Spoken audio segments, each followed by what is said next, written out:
মসজিদের সামনের দান বাক্সে দুটো 20 টাকার নোট ফেলতে যাব, এমন সময় পেছন থেকে একটা বুড়ো লোকের আওয়াজ পেলাম, ওই টাকা ওই বাক্সে ফেলেন না, আমারে দেন, মসজিদের চাইতে টাকাটা আমার বেশি দরকার। আমি পেছনে তাকালাম। ময়লা পাঞ্জাবি আর লুঙ্গি পরা বুড়ো লোকটার মুখে মায়া ভরা করুণ হাসি।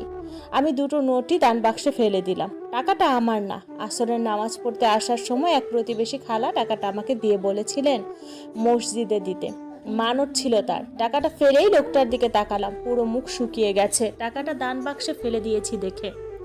আমি পকেটে হাত দিলাম, একটা 20 টাকার নোট আছে শুধু। টাকাটা বুড়ো লোকটার দিকে এগিয়ে দিলাম। লোকটার মলিন মুখে হাসি ফুটলো না, বেশ বিরক্ত হয়ে মনে হলো টাকাটা নিচ্ছেন।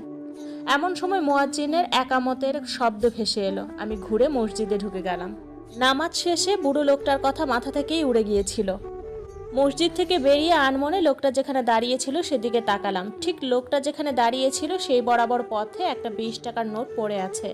আমি এগিয়ে গিয়ে টাকাটা তুলে নিলাম। সাথে সাথে প্রচণ্ড রাগ অনুভব করলাম। আমি যে 20 টাকাটা বুড়োকে দিয়েছিলাম এটাই সেটা। আশ্চর্যও বনে গেলাম, আজকালকার ভিক্ষুকরা এত অহংকারী। 40 টাকার বদলে 20 টাকা দিয়েছি তাই রাগ করে ফেলে গেছে। টাকাটা দান বাক্সে ফেলে স্কুলের মাঠের দিকে রওনা হলাম। আমার প্রতিদিনের অভ্যাস আসরের পর থেকে মাগরিব পর্যন্ত স্কুল মাঠে বসে বসে খেলা দেখি ছেলেদের, তারপর মাগরিবের নামাজ পড়ে সোজা বাড়ি। এই 2 ওয়াক্ত নামাজই পড়া হয় রোজ। আজকাল সন্ধ্যার পর খুব অস্বস্তি অনুভব করি, মনে হয় আশেপাশে কেউ একজন আছে এবং আমার উপর সব সময় নজর রাখছেন, অথচ আশেপাশে কাউকেই দেখি না। একটা সময় সন্ধ্যার পর ছাদে চলে যেতাম, চেয়ারে বসে ফেসবুক ইউটিউব চালাতাম, কিন্তু একদিন সন্ধ্যার পর মোবাইল চালাচ্ছি ছাদের পশ্চিম দিকে পিঠ দিয়ে চেয়ারে বসে।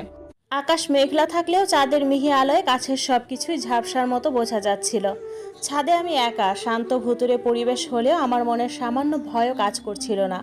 অশরীরীর কিছুর প্রতি আমার বিন্দু মাত্র বিশ্বাস ছিল না। অনেক সময় এমন হয়েছে কোনো একটা ভালো মুভির কাহিনীতে ডুবে গেছি, রাত 12টা পর্যন্ত একাই ছাদে বসে থাকতাম। মায়ের বকার উপদ্রব অবশ্য ছিল সব সময়। তো সেদিন ভয়হীন মনে মোবাইল চালাচ্ছি, অন্ধকার জুড়ে চারিদিকে চাঁদের মিহি আলো, আমার দৃষ্টি মোবাইল ফোনের উপর। এমন সময় ঘাড়ের কাছে কারো গরম নিঃশ্বাস পড়ছে টের পেলাম। স্পষ্ট বুঝতে পারলাম আমার ঠিক পেছনে কেউ বা কিছু একটা দাঁড়িয়ে আছে। আমি ঘাড় ঘুরিয়ে তাকালেই মুখোমুখি হব ওটার। এক অজানা ভয়ে আমার হাত পা ঠান্ডা হয়ে এলো, বুকের কাঁপুনি বেড়ে গেল। আমাদের বাড়িতে একটা কুকুর আছে, একতলার ছাদ হয়, মাঝে মধ্যে ওটা আসে ছাদে। কিন্তু আমি যেভাবে বসে আছি, কম করে ফ্লোর থেকে 3.5 ফুট উপরে আমার ঘাড়। হঠাৎ শরীর কাঁপুনি দিয়ে উঠল। আমি সোজা হয়ে দাঁড়ালাম। মোবাইল ফোনের টর্চ না জ্বেলে স্ক্রিনের আলো সামনে ফেলেই সিঁড়ির দিকে এগিয়ে গেলাম। ভুল করেও পিছনে তাকালাম না, মনে হচ্ছিল পেছনে তাকালেই এমন ভয়ঙ্কর কিছু একটা দেখতে